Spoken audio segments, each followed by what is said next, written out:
دیوان شمس کی غزل نمبر 2133 کو پڑھنے کا آج آغاز کریں گے اور یہ غزل پوری پڑھیں گے۔ اس میں سے کوئی شعر خارج کرنے کے قابل نہیں ہے، یعنی پڑھنے کے لیے بھی کوئی شعر ایسا نہیں ہے جو زائد ہو۔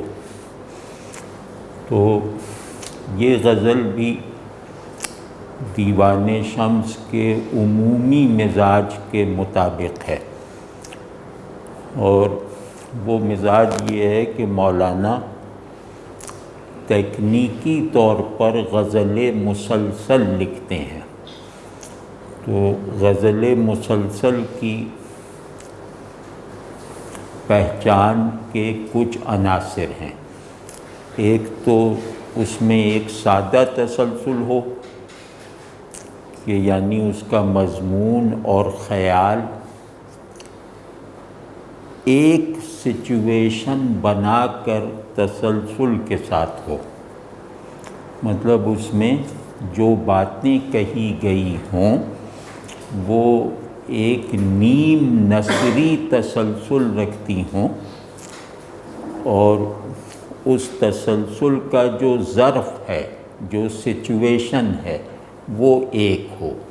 تو غزل مسلسل اپنی سادہ تعریف میں ایک معنی میں مضامین کی کثرت کو مربوط انداز سے بیان کرنے کا عمل ہے، یعنی معنی واحد، مضامین کئی ہیں، لیکن وہ کئی مضامین اپنی منطقی یا تخیلی یا جمالیاتی ترتیب کے ساتھ بیان ہو کر اس ایک معنی کے اجزاء بن جاتے ہیں۔ یہ غزل مسلسل ہے۔ اس کی مثال جیسے میں دیتا ہوں کہ فرض کیا کہ فنا کے معنی پر، فنا تصور کے طور پر بھی، فنا تخیل کے ایک اسٹرکچر کی حیثیت سے بھی، اور فنا کا تصور اور فنا کے تخیل سے پیدا ہونے والے کچھ مربوط احساسات، تو ان کو اگر کوئی شاعر غزل میں بیان کرے گا تو اس وجود میں آنے والی غزل کو غزل مسلسل کہیں گے کہ اس میں معنی فنا ہے، پھر فنا کے مضامین، خیالات اور احساسات ہیں جو ایک ترتیب سے آتے ہیں، اور وہ سب کے سب اشعار جو ہیں وہ ایک اپنی جگہ ایک مضمون کے حامل ہوتے ہیں، لیکن ان اشعار میں خود سے بلند ہو کر اگلے شعر کے مضمون سے جڑنے کی بھی قوت ہوتی ہے، اور پھر ان سب اشعار میں ایک مجموعی رفعت ہوتی ہے، یعنی ہر شعر کے مضمون میں ایک اشارہ ہوتا ہے وحدت معنوی کی طرف۔ تو وہ وحدت معنی ہر چیز کے، ہر شعر کے بنیادی جوہر کے طور پر موجود رہتی ہے، چاہے وہ شعر میں انسیڈ رہ جائے۔ ٹھیک ہے نا؟ تو اس کو کہیں گے غزل مسلسل۔ تو مولانا کا مطلب، جو مولانا کا امتیاز ہے دیوان شمس میں، وہ یہ ہے کہ مولانا معنی کو تصور یا تخیل نہیں رہنے دیتے۔ اس بات کو یوں بھی کہا جا سکتا ہے کہ معنی جو تصور کی ساخت میں بھی بہت بڑے ہوتے ہیں اور تخیل کی حیثیت سے بھی انتہائی عظمت کے عناصر رکھنے والے ہوتے ہیں، یعنی ان کا تصوری اور تخیلی اسٹرکچر بہت بلندی کے ساتھ مکمل ہوتا ہے۔ ایسے مکمل تصوری اور تخیلی معانی کو بھی مولانا تصور اور تخیل کے انداز میں بیان نہیں کرتے، بلکہ اسے حال بناتے ہیں، اسے ایک پیشن کا حصہ بناتے ہیں۔ جس وصف میں ہمارے یہاں مولانا بے نظیر ہیں، بے مثل ہیں، وہ یہی ہے کہ ان کا پیشن، ان کے میننگ، ان کی اسکیم آف میننگ، ان کی فارمز آف میننگ، ان کی کانسیپچولائزڈ میننگ، ان کی امیجنڈ میننگ سے بہت زیادہ ہوتا ہے۔ تو یہ گویا یہ دکھا دیتے ہیں کہ معنی کی ولادت گاہ تصور، مشاہدہ، تخیل نہیں ہے، معنی کی ولادت گاہ بلکہ تربیت گاہ ایک پیشن ہے، ایک ذوق وجود ہے، ایک جذبہ ہستی ہے، ایک سچویشن آف ٹرانسینڈنٹ پریزنس ہے۔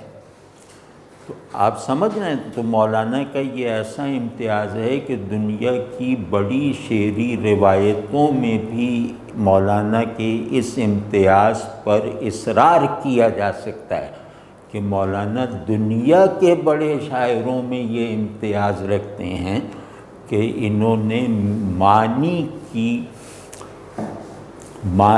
کی مستند ترین، مکمل ترین ذہنی صورتوں کو بھی اپنے پیشن کے تابع لا کر دکھا دیا، اپنے پیشن کی تخلیق بنا کر دکھا دیا۔ تو گویا مولانا کے یہاں معانی کی تخلیق احوال سے ہوتی ہے۔ بعض شعراء ایسے مل جائیں گے کہ جن کے یہاں احوال معانی سے پیدا ہوتے ہیں، ان کو عارف شعراء کہتے ہیں۔ لیکن مولانا کے یہاں دوسرا نظام ہے کہ ان کا پیشن اتنا زیادہ بڑا ہے، اتنا زیادہ کریٹیو ہے، اتنا زیادہ پروڈکٹیو ہے کہ یہ اپنے جذبہ وجود کو تصور وجود کی تمام تر فارمز پر غالب رکھ کے دکھا دیتے ہیں۔ ٹھیک ہے نا؟ تو اس کو کہتے ہیں کہ ایک طرح کی ٹرانسینڈنٹل ایکسپیرینسنگ کا عمل ہے ان کے یہاں، ایک ٹرانسینڈنس کے ساتھ ایکسپیرینس ہے ان کے یہاں، جو تقریباً ناممکن بات ہے۔ ٹھیک واضح ہے یہ بات؟ تو اس غزل مسلسل میں، مولانا کی کسی بھی غزل مسلسل میں، مولانا کی تقریباً تمام غزلیں تسلسل کے ساتھ ہوتی ہیں، تو ان میں بنائے تسلسل کوئی تصور یا تخیل نہیں ہے، ان میں بنائے تسلسل پیشن ہے، جذبہ ہے، کیفیت ہے، احوال ہے۔ واضح ہے نا؟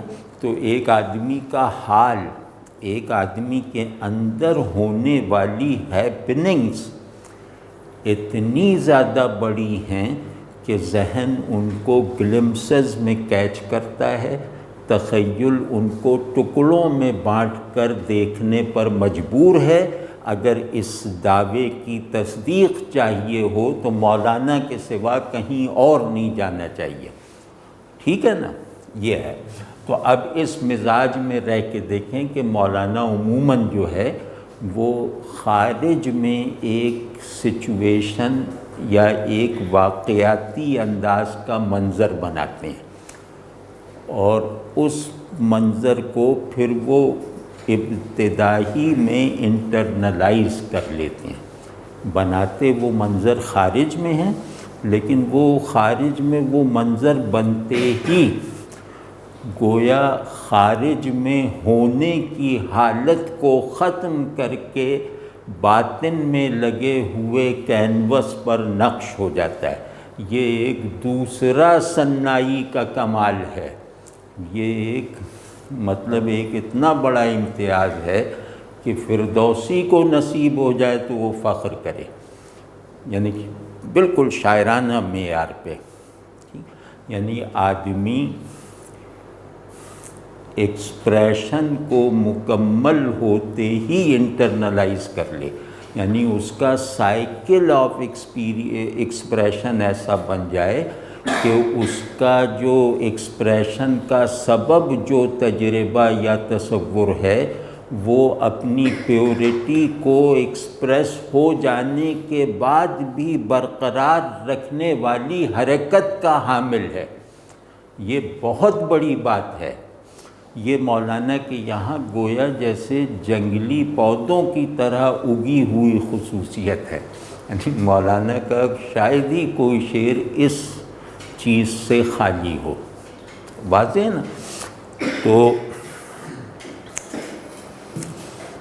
یعنی کہ جو ہائٹ آف ایکسپریشن ہے وہ پیورٹی آف پرسیپشن کو میں ملاوٹ نہیں ہونے دیتا، ٹھیک ہے؟ تو مولانا اظہار کی اٹھان کو ادراک کے انفس کے ساتھ پوری طرح ہم آہنگ رکھتے ہیں، یعنی اظہار کے آفاق اور ادراک کے انفس کے درمیان فاصلہ نہیں پیدا ہونے دیتے، یہ ناممکن کام ہے۔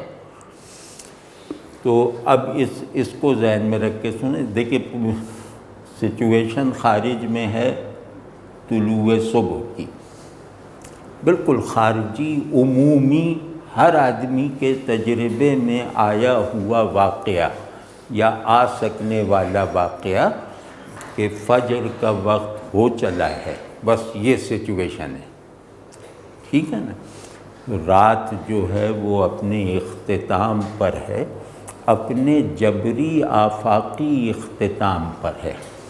یہ رات بھی باہر کی ہے، اس رات کا اختتام بھی باہر واقع ہو رہا ہے، فجر کا وقت ہے۔ بس یہ دکھاتے ہی، اب اس میں کہیں یہ نہیں بتا رہے کہ یہ فجر کا وقت ہے، بس صرف شب کے لفظ سے، رفت شب سے اشارہ کر رہے ہیں کہ رات جو ہر ایک کے تجربے میں ہے اور رات جا رہی ہے، رات کا جانا بھی ہر ایک کے تجربے میں ہے، ٹھیک ہے نا؟ بس اتنا انہوں نے بتایا کہ رات جانے کا منظر ہے باہر، اس کو فوراً انٹرنلائز کر دیا بیدار کے لفظ سے کہ رات جا رہی ہے، فجر ہونے والی، مطلب بالکل عام سہل انداز میں کہہ رہا ہوں کہ فجر ہونے والی ہے، اٹھ جاؤ، جاگ جاؤ، ٹھیک ہے نا؟ اب پورا یہ سب کچھ جیسے باہر ہو رہا ہے کہ رات جانے والی ہے، اٹھ جاؤ، بیدار ہو جاؤ، ٹھیک ہے؟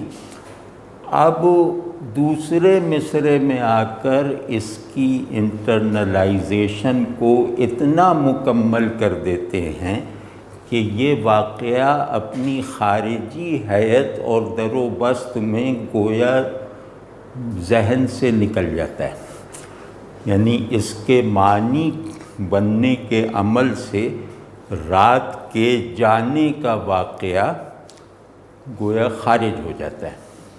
تو اس کو کہتے ہیں کہ باہر کے واقعے کو اس طرح انٹرنلائز کر لینا کہ باہر کے واقعے کے اسباب، اس کے اثرات، اس کی صورت، اس کے نتائج، یہ سب ثانوی ہو کر رہ جائیں، واضح ہے نا؟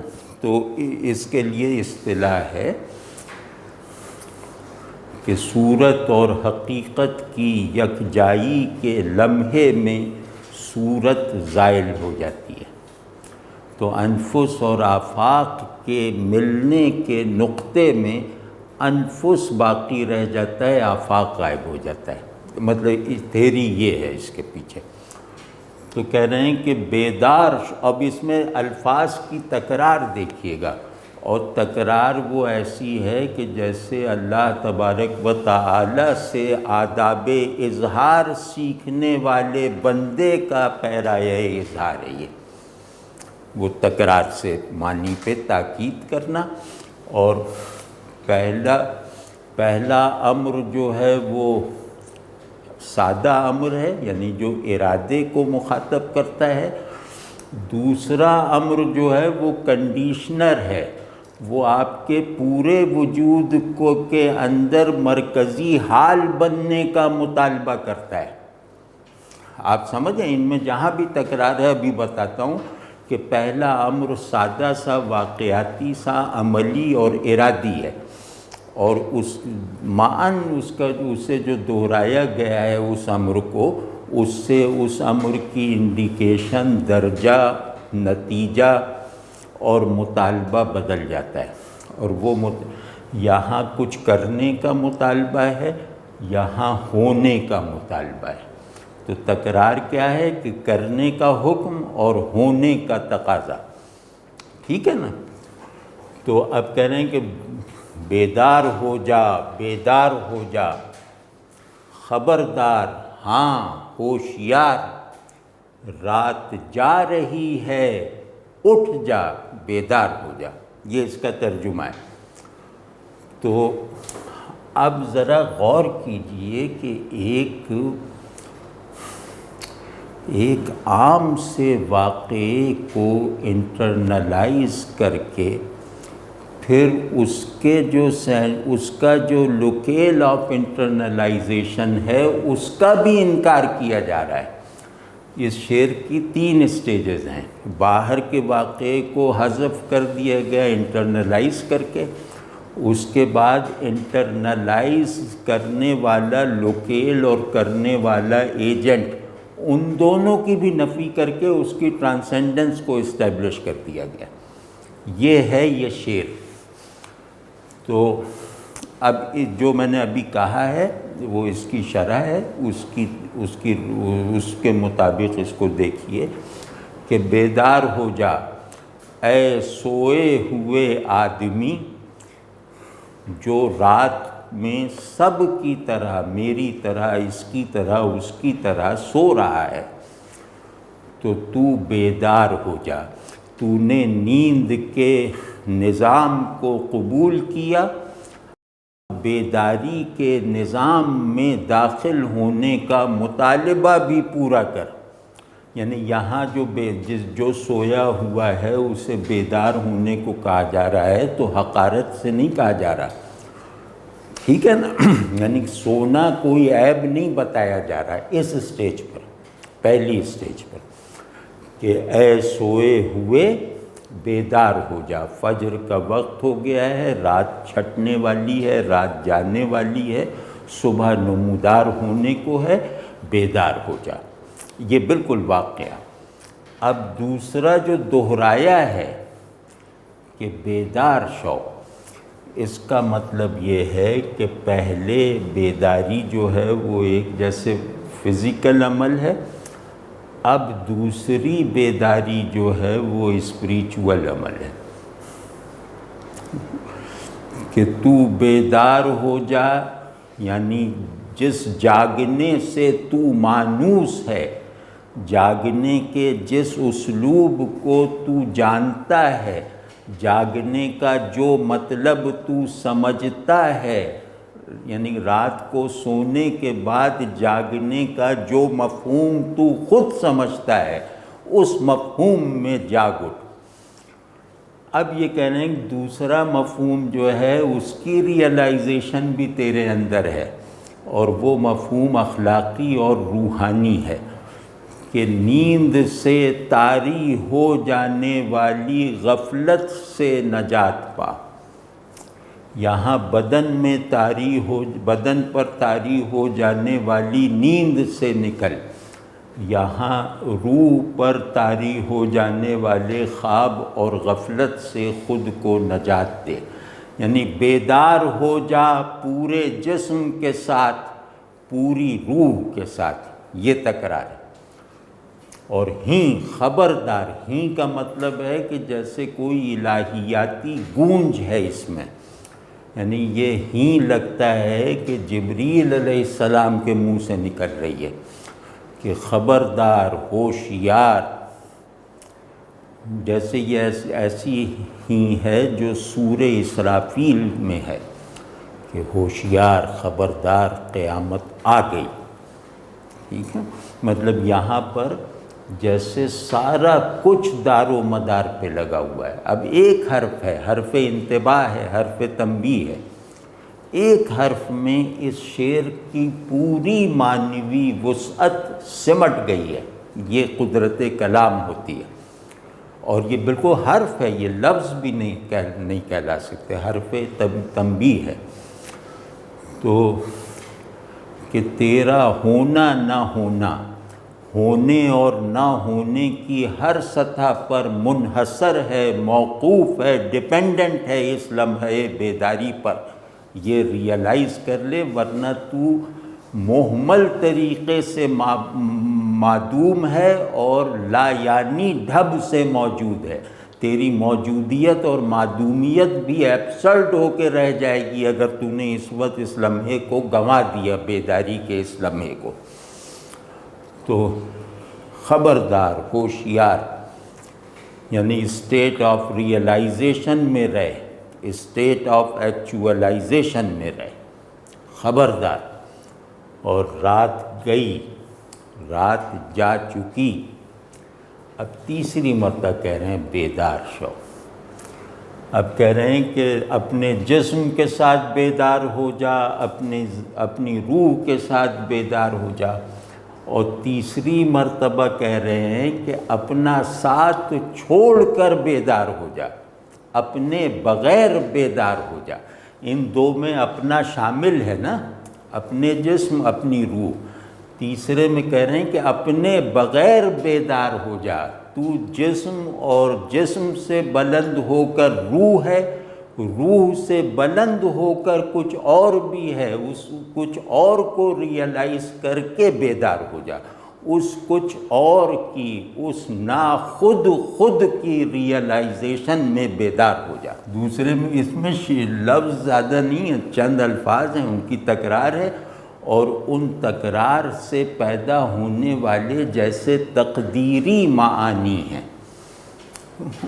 تو بیزار شو، بیزار شو، یہاں دعوت دی ہے کہ اپنے بغیر بیدار ہو جا۔ اب یہ اپنے بغیر بیدار ہونے کا طریقہ سجھا رہے ہیں کہ بیزار شو، بیزار شو۔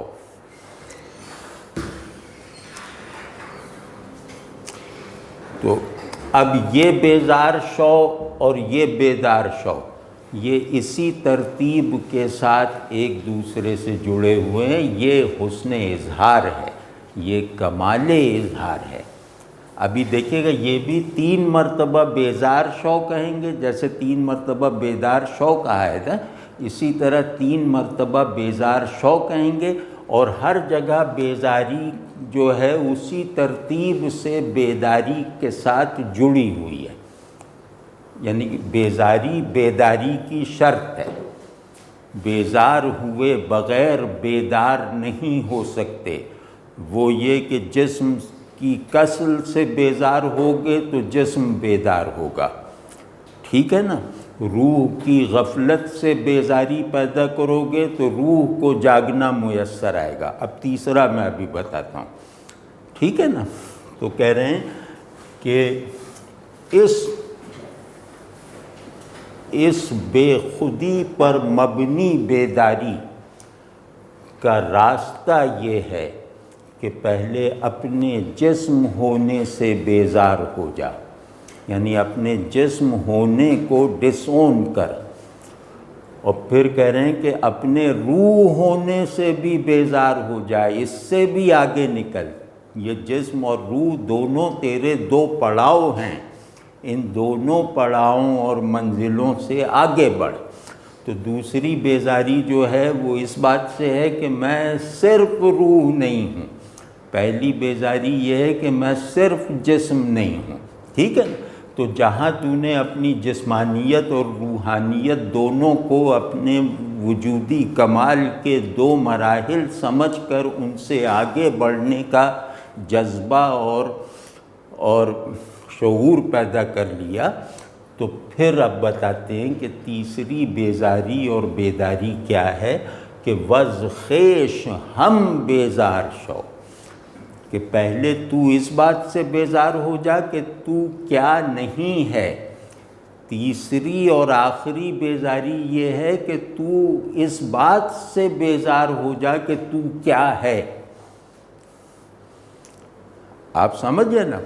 تو اب اپنے آپ سے بھی بیزار ہو جا تاکہ بیداری کا تیسرا مرتبہ نصیب ہو، جو میں نے اوپر عرض کیا۔ تو اب آپ یہ غور کیجئے کہ یہ تصور کی طرح بن نہیں سکتا، یعنی یہ 3 سٹیجز جو ہیں یہ تصور کی طرح، تخیل کی طرح تشکیل نہیں پا سکتی جب کہ ان تینوں مراحل وجود سے میلان اور مناسبت رکھنے والا جذبہ وجود فراہم نہ ہو۔ تو اب اس شعر کا خلاصہ یہ ہے کہ اپنے جذبہ وجود کو اٹھان پکڑنے کا راستہ دے، اور اس راستے میں آنے والی آخری رکاوٹ تو خود ہے، اسے دور کر۔ ٹھیک ہے نا؟ تو اب آدمی میں کو نگیٹ کرنے کی جو بھی قدرت اور قوت اور جذبہ ہے وہ احوالی ہو سکتا ہے، ذہنی نہیں ہو سکتا۔ ذہن اپنے آپ کو نگیٹ کرنے والی قوت یا اپنے آپ کو ٹرانسینڈ کرنے والی طاقت نہیں رکھتا۔ تو یہ جو اپنے آپ کو ٹرانسینڈ کر کے اپنی موجودیت کو ایک نامعلوم پھیلاؤ رکھنے والے نامعلوم عنوان کے تحت لانے والی جو بصیرت ہے وہ پیشن سے پیدا ہوتی ہے، کانسیپشن سے یا امیجینیشن سے نہیں۔ اب پیشن کو آپ سمجھے کہ جو چیز ذہن کی نظر میں محال ہے، جو چیز دماغ کی نگاہ میں تضادات کا مجموعہ ہے، پیشن دماغ میں مسلم تضادات کے ضابطے اور بندش کو توڑ کر ایک ایسی وحدت فراہم کر دیتا ہے جہاں ذہن کا ذوق انا پست لگنے لگتا ہے۔ یعنی ذہن نام ہے ذوق انا کی بنیاد پر اپنے تصورات اور اپنے علوم کی تشکیل کرنے والی قوت کا۔ تو یہ شعر ہیں، اور مولانا کرتے یہ کہ ایک بڑی بات کہہ کے پھر اس کو قبول کروانے کے لیے ایک ایسی مثال دے دیتے ہیں کہ اس بڑی بات کے ساتھ وفادار نہ رہنے کے نتیجے میں یہ مضحکہ خیز سچویشن پیدا ہوتی ہے، سبجیکٹ میں بھی، آبجیکٹ میں بھی، انفس میں بھی، آفاق میں بھی۔ وہ اب دوسرے شعر میں بتا رہے ہیں، بہت پرلطف شعر ہے کہ در مصر ما یک احمق نک می فروشد یوسف، باور نمی داری مرا اینک سوئے بازار شو۔ کہ ہمارے مصر میں، وہ حضرت یوسف علیہ السلام کی تلمیح کے مطابق، کہ ہمارے مصر میں ایک احمق یوسف کو بیچ رہا ہے۔ باور نمی داری مرا، اگر تجھے میری بات پر بھروسہ نہیں ہے، اینک سوئے بازار شو، یہ رہا بازار کے اندر جا کے دیکھ لے کہ کس طرح ایک احمق جو ہے وہ یوسف پر بولی لگوا رہا ہے۔ اب پورا شعر ایک بالکل خارج میں موجود صورتحال اور واقعے کی طرح ہے، یعنی آپ کو اس شعر سے بننے والی تصویر میں اپنے اندر جھانکنے کی کوئی ضرورت نہیں ہے، سب آپ کے باہر ہو رہا ہے، اور اس کے سارے معنی جو ہیں وہ اس پورے منظر کی نفی کرنے کے نتیجے میں حاصل ہوتے ہیں۔ ٹھیک ہے نا؟ تو اب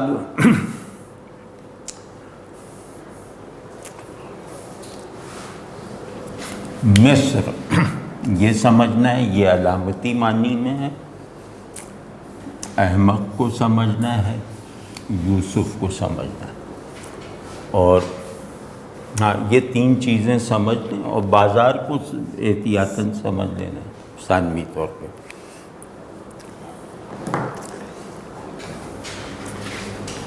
یہاں انہوں نے لفظوں سے تو یہ کہا ہے کہ ایک احمق یوسف کو بیچ رہا ہے، یہاں مراد ایک احمق نہیں ہے، بلکہ فرما یہ رہے ہیں کہ ہم میں سے لوگ جو ہیں وہ اپنی حماقت کی وجہ سے اپنی تحویل میں آئے ہوئے یوسف کا عام اور گھٹیا چیزوں کی طرح سودا کرتے ہیں۔ یعنی انسانوں میں وجودی گراوٹ کا سب سے بڑا سبب یہ ہے کہ وہ اپنے مطلوب ہستی، اپنے جوہر ہستی کو بہت تھوڑے داموں پر بیچ دیتے ہیں۔ ٹھیک ہے، اب اس کو آپ اپنے اپنے حالات، اپنے اپنے مشاہدات پہ اپلائی کر کے دیکھ لیجئے۔ وجہ انہوں نے یہ بتا دی اور کہا کہ یہ بیچنا جو ہے کوئی چھوٹے بیان پر قانع ہو جانے والا آدمی ہوتا تو یہ کہتا ہے کہ یہ دناعت ہے، یہ گھٹیا پن ہے، یہ بد اخلاقی ہے وغیرہ۔ انہوں نے اس ساری جو فتوے کے انداز میں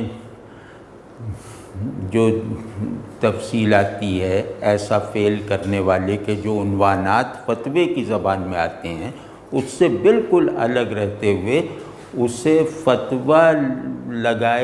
فتوے میں آنے والے الفاظ سے کہیں زیادہ مکروہ اور حقیر بنا دیا، اور وہ ہے احمق کا استعمال کر کے کہ یہ احمق ہے۔ ٹھیک، تو اب خیر پہلی اٹیمپٹ کرتے ہیں، یہ اس پہ 3 اٹیمپٹس ہیں، ایک ترجمے کی، ایک اس کے مضمون کی، تیسری اس کے معنی کی۔ تو دوسری اٹیمپٹ یہ ہے کہ ہم مملکت وجود ہیں اور ہماری اس مملکت میں ایک بازار سجا ہوا ہے، اس بازار میں ہم چیزیں بیچتے اور خریدتے ہیں، لیکن اس بیچنے اور خریدنے دونوں کے نتائج ہماری وجودی سطح کا تعین کرتے ہیں۔ یعنی ان دونوں کے نتیجے میں یہ پتہ چل جاتا ہے کہ خود ہم کیا ہیں، ہماری سطح وجود کیا ہے، ہمارا ذوق وجود کتنا ہے۔ ٹھیک ہے نا؟ تو اب یہ جو مصر ہے، یہ جو مملکت وجود ہے، اس میں لگے ہوئے بازار میں خرید و فروخت کے ماحول میں کچھ احمق ہیں جو یوسف کو بیچ رہے ہیں، کچھ عقل مند ہیں جو یوسف کو اس بازار میں نہیں لاتے۔ ٹھیک ہے نا؟ اس بازار میں سب کو جانا ہے۔ یہاں جو احمق ہے وہ جا کے اپنے جوہر ہستی کو بیچتا ہے اپنی صورت ہستی کو بنانے کے لیے، اور جو عقل مند ہے وہ اپنے جوہر ہستی یعنی اثاثہ وجود اور سرمایہ حیات کو اپنے اندر محفوظ رکھ کے اس بازار میں اسے دکھاتا بھی نہیں ہے، تو وہ اپنے جوہر وجود کی حفاظت کرتے ہوئے اس بازار میں داخل ہوتا ہے اور اس بازار سے صرف ان چیزوں کا سودا خریدتا ہے جو اس کے جوہر ہستی کی تقویت اور تکمیل کا ذریعہ بن سکیں، اور جو احمق ہوتا ہے وہ جا کے چھوٹی خواہشات کی تکمیل کے لیے اپنے حقائق کو نیلام کروا آتا ہے۔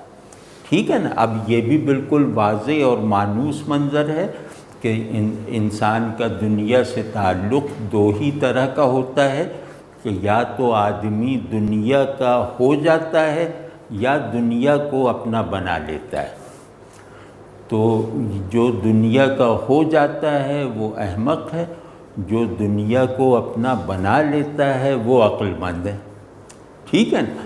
اب یہ دوسرا، اس سے اس کا مضمون واضح ہو گیا کہ اس دنیا میں اپنی وجودی مرکزیت بلکہ اپنے وجودی نظام کشش کو برقرار رکھنے والا، اس دنیا میں دنیا کے علم کا خود کو ذریعہ بنا لینے والا وہ عقل مندی کے ساتھ رہ رہا ہے، اور وہ شخص احمق ہے جو اس دنیا کی عارضی چکا چوند سے متاثر ہو کر اپنے باطن کی انتہائی گہرائیوں میں رکھے ہوئے خزانوں کو ترازو پہ تول کر بیچ رہا ہے.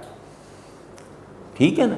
تو آدمی کیا ہے کہ یا تو اپنی قیمت لگائے دنیاوی سکوں میں یا دنیا کی قیمت لگائے اپنے سکوں میں.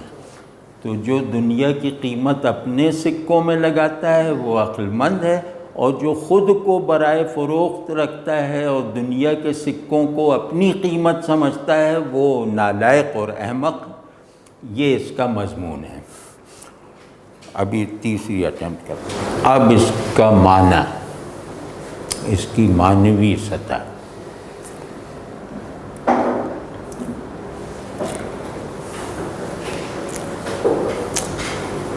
ہر آدمی خود یوسف ہے یا یوسف کا خریدار ہے؟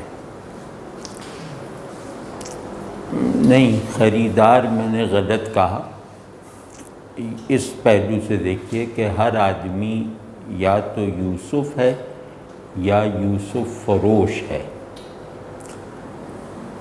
کہ وہ ہر آدمی یوسف ہے. اب اگلی بات یہ ہے کہ دیکھنا یہ ہے کہ وہ اس یوسف کی حفاظت کرتا ہے،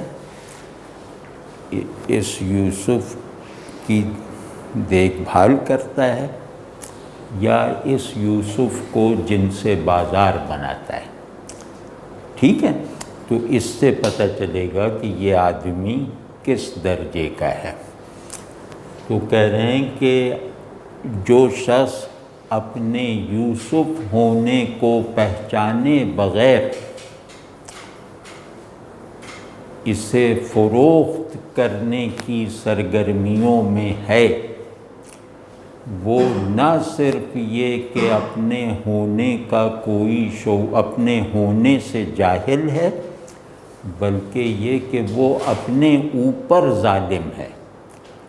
یوسف ہو کر یوسف کو نہ دیکھنا یہ جاہل ہے، اور یوسف کو اپنے اندر پا لینے کے بعد اسے بیچ دینا یہ ظالم ہونا ہے. اب اس شعر کو میں ایک طرح سے نیریٹ کرتا ہوں کہ ایک عارف مرشد اپنی بات سن کر تسلیم کرنے والے کچھ لوگوں سے کہہ رہا ہے کہ تم یوسف کے امین ہو، تمہیں اللہ نے یوسف کی امانت دے رکھی ہے، اس لیے کہ تم اس امانت کی حفاظت کرتے ہوئے اس کو اپنے وجود کے اختتام تک سمیٹ کے رکھو. تو لیکن تمہیں معلوم ہے کہ اس امانت کی میں خیانت کرنے والے احمق لوگ بھی موجود ہیں. اب یہ احمق کو کھولیں گے. اور اگر تمہیں میری بات پہ یقین نہیں ہے کہ ایسے احمق لوگ بھی ہیں جو اپنی حقیقت کو، اپنی امانت اصلی کو بے دردی کے ساتھ، خیانت کے ساتھ معمولی قیمت پر بیچ رہے ہیں، تو پھر تم بس اپنے آپ سے باہر دیکھو، یہ پوری ہیومن سچویشن پہ نظر کرو، جسے دیکھنے کے لیے کسی خاص بینائی اور اسکل کی ضرورت نہیں ہے۔ تم بس آدمیوں کو دیکھو تو تمہیں ان آدمیوں میں وہ بے وقوف کثرت کے ساتھ نظر آئیں گے جو نہ صرف یہ کہ اس امانت کی قدردانی نہیں کر رہے، اس کی حفاظت نہیں کر رہے، بلکہ اس امانت کو یوسف کو بیچنے والے واقعی تاجروں کی طرح معمولی قیمت پر بیچ رہے ہیں۔ ٹھیک ہے، یعنی یہ وہ لوگ ہیں جنہیں جو اپنی حقیقت کا سودا کر رہے ہیں، دنیا کی صورت سے خود کو سازگار حالت میں رکھنے کے لیے، یہ اپنے مطلوب کو اپنی دسترس میں رکھتے ہوئے دنیا کو مطلوب بنا کر اپنے حاصل شدہ مطلوب کو بیچ رہے ہیں۔ تو جس شخص نے بھی دنیا کو مطلوب بنا کر اپنی حقیقت پہ کمپرومائز کیا، وہ احمق ہے۔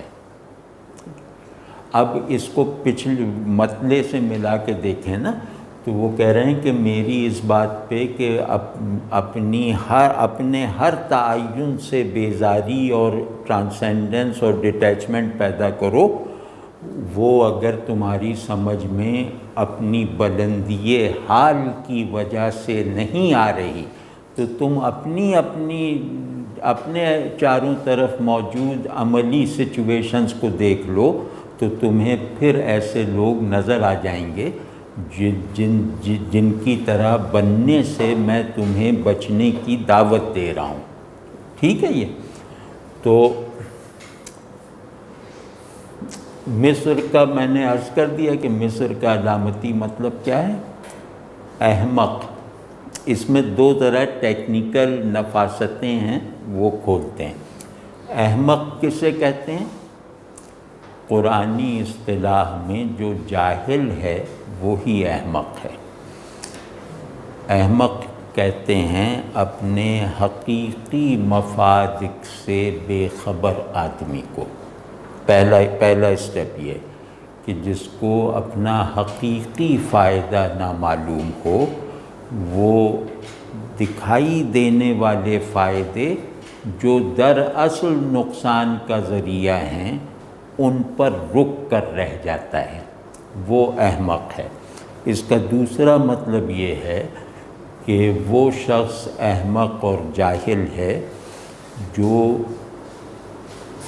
صورت میں حقیقت کو غلبے کے ساتھ نہ دیکھے، وہ شخص احمق ہے۔ احمق کسے کہتے ہیں؟ جو دکھائی دی جانے والی چیز میں اس کے اندیکھی حقیقت کی کارفرمائی کو بوجھنے کے لائق نہ ہو، وہ احمق ہے۔ اور اس حماقت کی وجہ سے وہ ہر چیلنج یا امتحان کے موقع پر صورت کی طرف مائل ہو جائے حقیقت کو چھوڑ کر۔ اب یہ جاہل ہے، کیونکہ ظلم کا بیج جہالت ہے، تو جو بھی اس جہالت سے مغلوب ہو کر حقیقت سے منحرف ہو کر صورت کی طرف لپکے گا، وہ جاہل بھی ہے اور ظالم بھی ہے۔ ٹھیک ہے، تو احمق یہ۔ اور تیسرا مطلب احمق کا کیا ہے؟ کہ ایک مطلب تو یہ ہے نا کہ جو اپنے مفاد کو نہ پہچانے۔ تیسرا مطلب یہ ہے کہ جس کا محبوب اور مطلوب گھٹیا ہو، تو جو محبوب کے انتخاب میں غلطی کرے وہ احمق ہے۔ ٹھیک ہے، یعنی آدمی کی آخری پہچان یہ ہے کہ اس کا محبوب کون ہے۔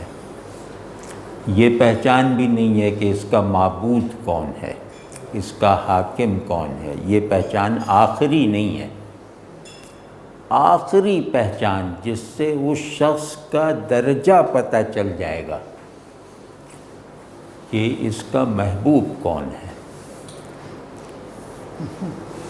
تو جس شخص نے محبوب کے انتخاب میں بلنڈر کر لیا، جس نے اپنے عاشق ہونے کے پوٹینشیلز کو ضائع کر دیا، اس سے بڑا احمق اور اس سے زیادہ ظالم کون ہو سکتا ہے.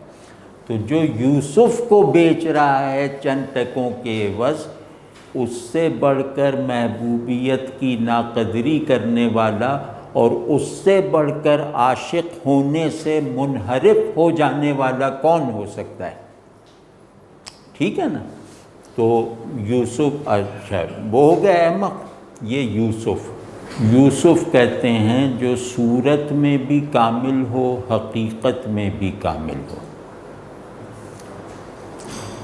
اب ڈائریکٹ اگر سیدنا یوسف علیہ السلام کو دیکھیں اور ان کے قرآنی بیان کو ہی دیکھیں، مطلب حکایات وغیرہ نہیں، تو صورت میں ایسا بندہ خلق نہیں ہوا،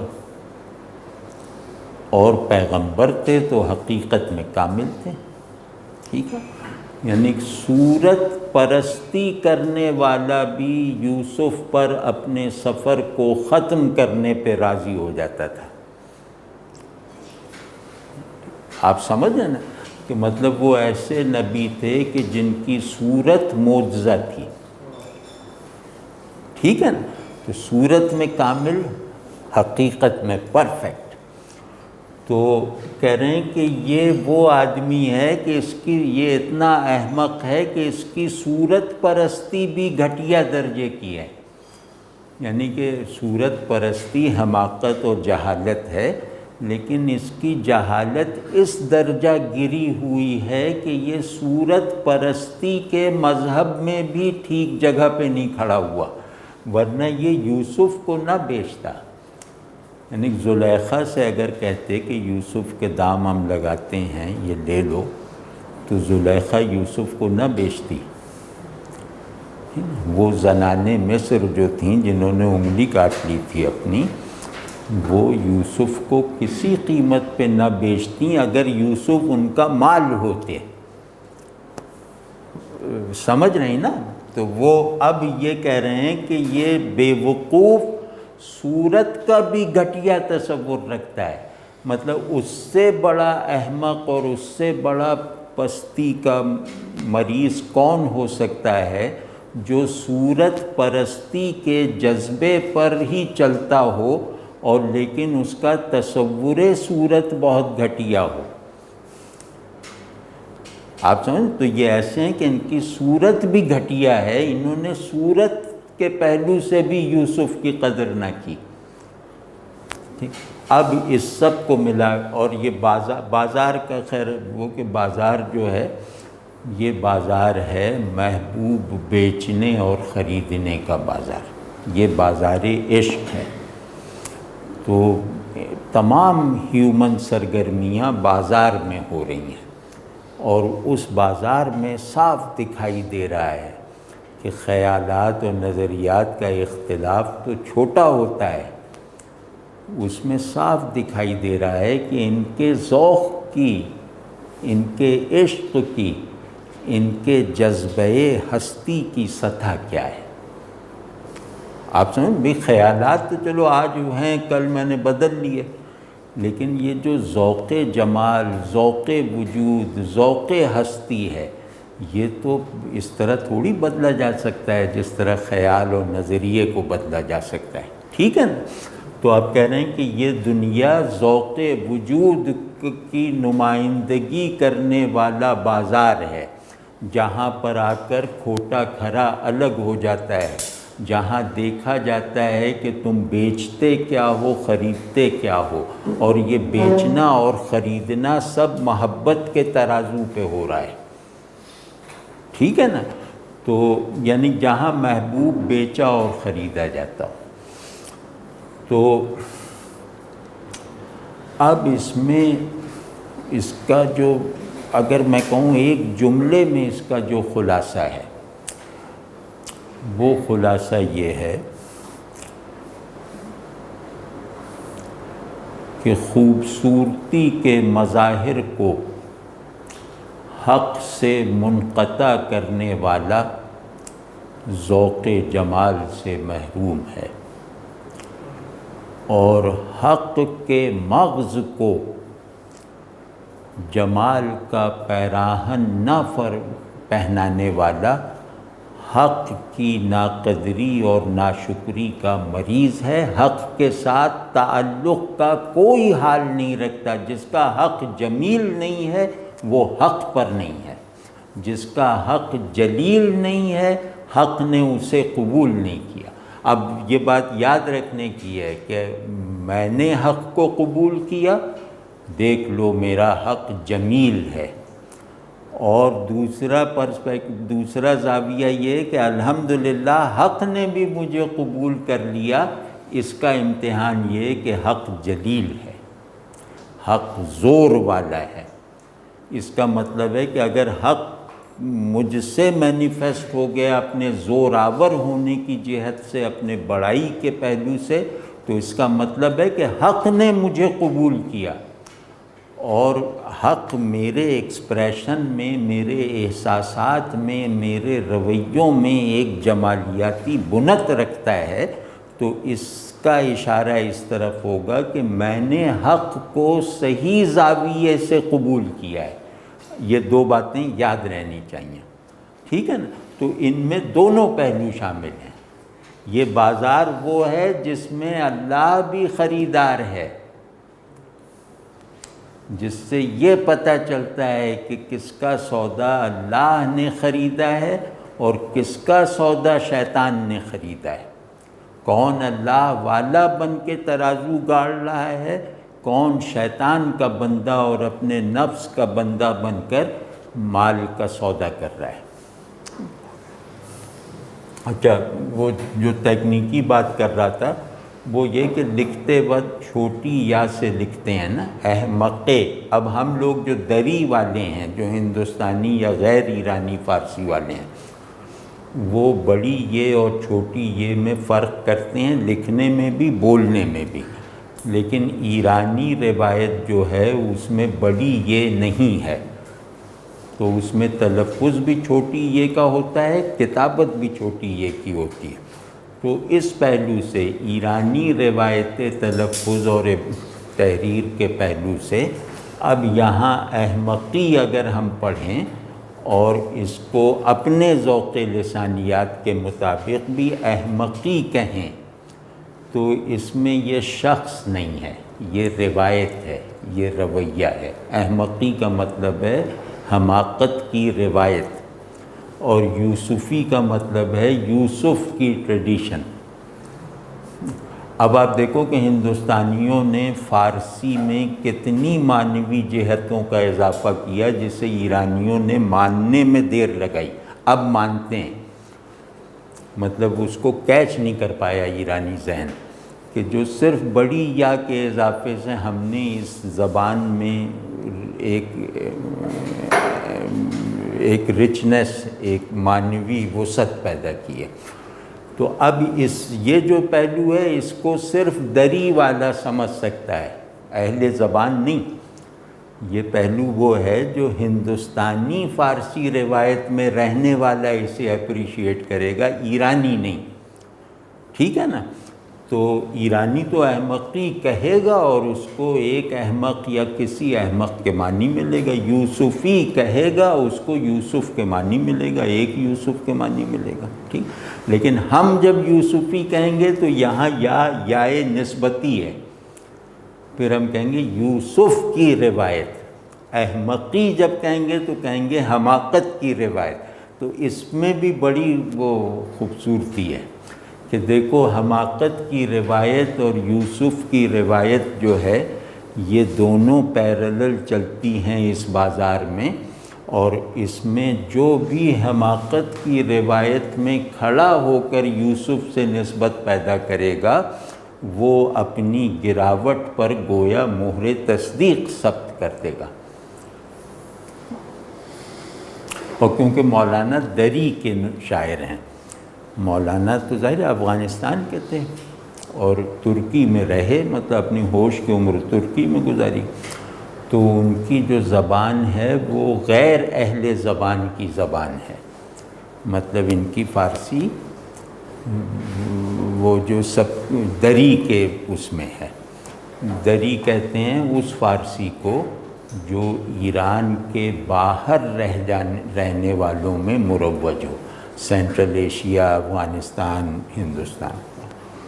تو اس پہلو سے اس میں یہ بھی خوبصورتی ہے، تو وہ ہم نے اس نظام حسن میں بتایا ہے جو نظام حسن غیر اہل زبان کی فارسی روایت میں اپریشیبل ہے۔ یار مولانا کی طرف کشش ہو رہی ہے نا، مطلب وہ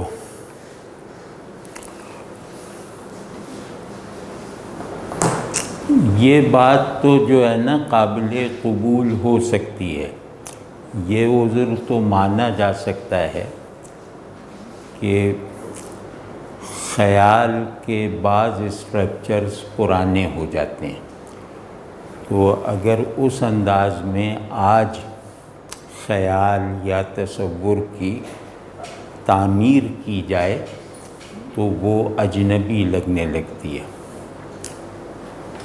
یہ عذر مانا جا سکتا ہے، اور ممکن ہے کہ یہ کسی بہتری کی طرف بھی اشارہ کر رہا ہو، کسی ترقی کی طرف۔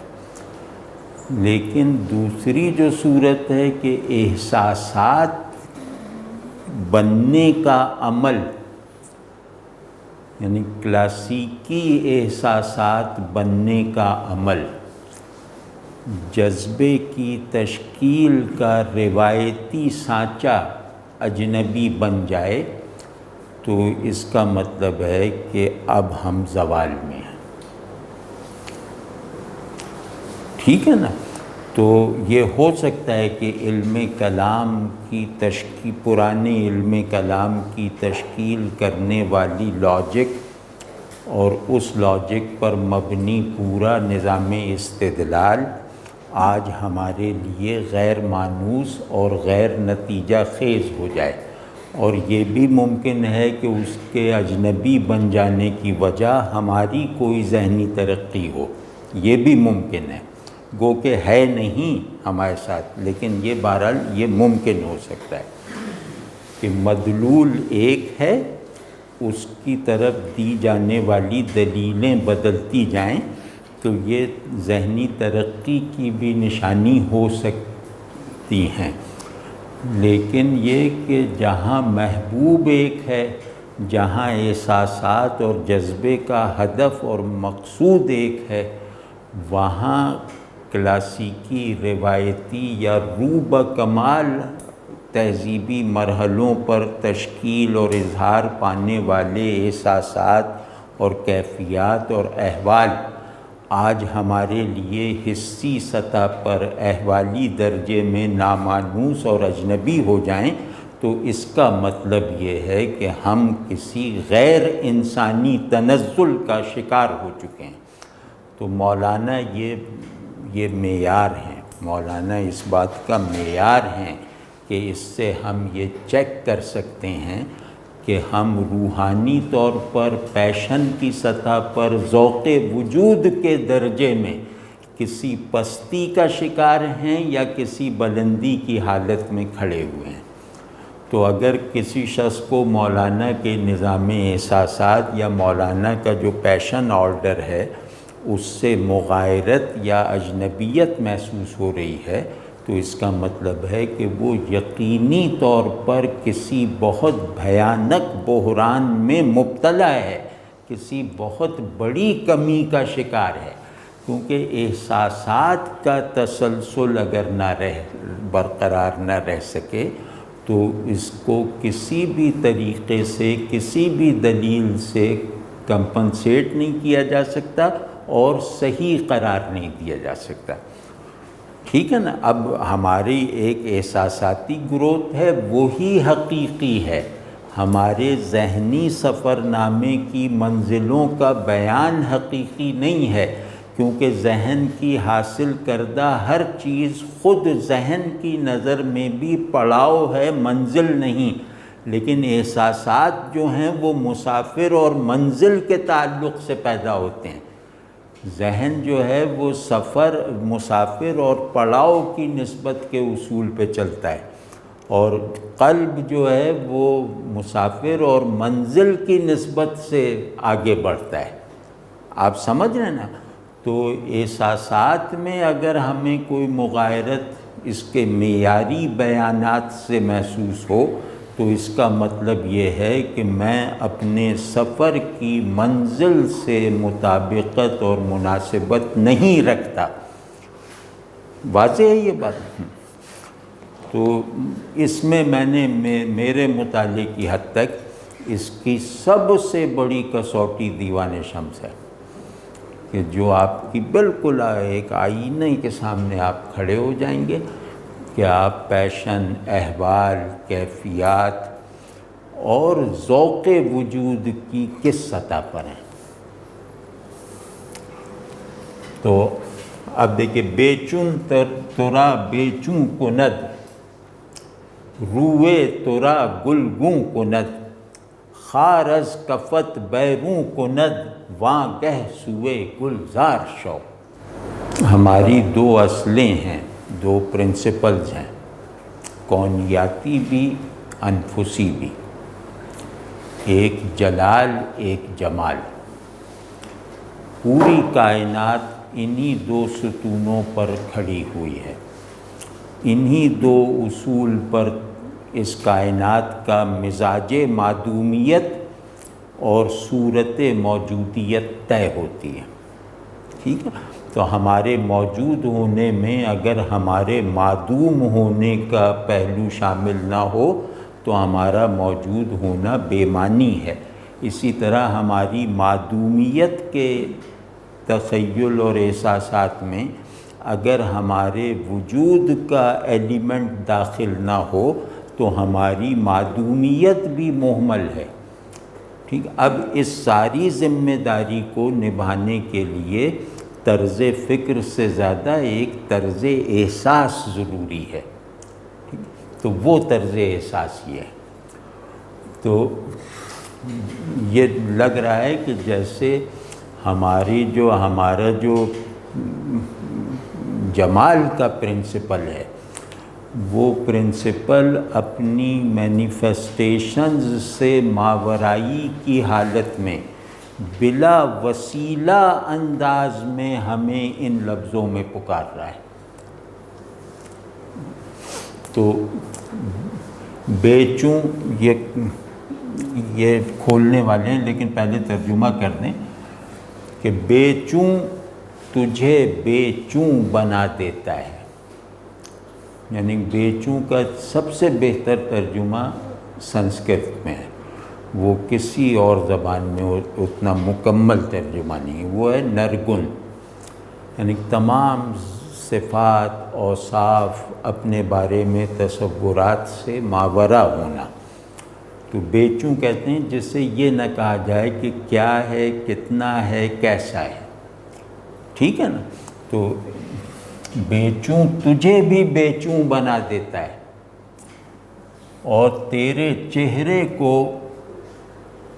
حقیقت جمال سے روشن کر دیتا ہے۔ ٹھیک ہے نا؟ تیرے چہرے کو گلگوں کر دیتا ہے، یعنی تیرے چہرے کو سرخ پھول کی طرح کی رنگت عطا کر دیتا ہے، تیرے چہرے کو سب سے بڑا مظہر جمال بنا دیتا ہے۔ ٹھیک ہے؟ اب اس میں گلگوں اور بیچوں میں تضاد کی نسبت ہے، وہ ابھی کھولتے ہیں۔ تو خار از کفت بیروں کند، وہ تیری ہتھیلی پر سے کانٹا جو ہے وہ نکال دیتا ہے، وہ تیرے ہتھیلی پہ چبھا ہوا کانٹا باہر کھینچ نکالتا ہے۔ کون؟ بیچوں۔ اور واں گہ سوئے گلزار شو، جب یہ ہونا تو پھر گلزار کی طرف رخ کر لے، پھر گلزار میں داخل ہو جا۔ پھر گلزار کی طرف لپکنے کو اپنی بضاعت ہستی اور قوت وجود میں بدل دیں۔ ٹھیک ہے، پہلے شعر میں آپ دیکھتے آ رہے ہیں کہ پہلے شعر میں پورا پیغام دیا، دوسرے شعر میں اس پیغام کی قبولیت کو ایک طرح سے ایمپیریسائز کیا کہ تاکہ ہر آدمی اس پیغام کو مشاہدہ کر لے، اس پیغام کی ضرورت کو، دوسرے شعر میں۔ اب تیسرے شعر میں اس پیغام پر عمل کرنے والوں کو مخاطب کر کے انہیں اگلا لائحہ عمل دیا جا رہا ہے کہ اب انہوں نے پیغام سنا، پیغام کو قبول کیا، مانا اور اس پر عمل کرنے پہ آمادہ ہیں۔ اب ان کو یہ کہا جا رہا ہے کہ بیچوں اللہ تعالیٰ، یعنی ذات حق کو بیچوں کہتے ہیں۔ ذات بیچوں کا مطلب ہے اللہ تعالیٰ باعتبار ذات اپنی تمام صفات سے، ہر طرح کی تشبیہ سے، ہر طرح کے تخیل اور تعقل سے ماورا ہے، ہر طرح کے نفی و اثبات سے بھی ماورا ہے، تو اس کو کہتے ہیں بیچوں۔ تو جو خود ماورا ہے وہ تجھے بھی ماورا بنا دیتا ہے۔ اب یاد کیجئے کہ جہاں وہ تیسرا بیزار شو کہا گیا ہے، وہ اس ماورائی کی طرف لپکنے کی دعوت دی گئی ہے، اور یہ کہا جا گیا ہے کہ اپنے آپ سے بلند ہو جاؤ۔ ٹھیک ہے نا؟ اب اسی کی بشارت دے رہے ہیں کہ جو خود سب صفات اور تعینات سے، کنڈیشنز سے ماورا ہے، اس کی طرف اگر تو نے درست نسبت پیدا کر لی تو اس نسبت کے فیض سے وہ تجھے بھی تیرے تعینات، تیری تحدیدات اور تیری کنڈیشن سے ماورا کر دے گا، یعنی تجھے خود تجھ سے بلند کر دے گا۔ ٹھیک ہے یہ، اور روئے ترا گلگوں کند، روئے کسے گلگوں کردن کا ایک مطلب ہوتا ہے کسی کو کامیاب کرنا، یعنی کامیابی عطا کرنا، کامرانی عطا کرنا، اور ایسی کامیابی جو مکمل ہو، یعنی ایسی کامیابی نہیں جو سفر میں پیاسے کو پانی ملنے کی صورت میں حاصل ہوتی ہے، بلکہ ایسی کامیابی کہ کسی بہت ہی لمبے اور پیچیدہ سفر کی منزل فراہم ہو جائے۔ تو جو منزل تک پہنچنے والی کامرانی ہے وہ حاصل کرنے کی توفیق دینے کے عمل کو یہ کہا گیا ہے کہ وہ تیرے چہرے کو گلگوں بنا دے گا، یعنی تجھے منزل تک پہنچا دے گا، تجھے مکمل کامرانی اور کامیابی عطا کر دے گا اگر تو اس سے اپنی نسبت میں صادق ہو جائے۔ ٹھیک ہے نا؟ تو خارس کفت بیروں کند، وہ تیری ہتھیلی۔ اب کفت کا ایک بعید مطلب اور ہے کہ کفت کا مطلب ہم یہاں یہ لے سکتے ہیں کہ پاؤں میں چبھنے والا، کیونکہ کف دونوں معنوں میں استعمال ہوتا ہے۔ ایک ہے کف دست، وہ یہ ہتھیلی ہے، اور دوسرا ہے کف پا، وہ پاؤں کے نیچے والا حصہ ہے، تلوا جسے کہتے ہیں۔ ٹھیک، تو ہم اس کو کف پا کے معنی میں لیں تو کہتے ہیں کہ تیرے پاؤں میں چبھا ہوا کانٹا وہ نکال دیتا ہے جو اس کے سوا کوئی نہیں نکال سکتا۔ تیرا پاؤں کون سا؟ کہ اپنے سفر وجود میں دشت پرخار ہستی سے گزرنے والے مسافر کا پاؤں، جس میں کانٹے چبھے ہوئے ہیں، اور وہ کانٹے ایسے ہیں کہ ان کو اللہ کے سوا، مقصود کے سوا، ذات مطلوب کے سوا کوئی نہیں نکال سکتا۔ تو کہنا ہے کہ تیرے پاؤں میں چبھے ہوئے کانٹوں کو وہ باہر نکال دیتا ہے۔ کون؟ بیچوں۔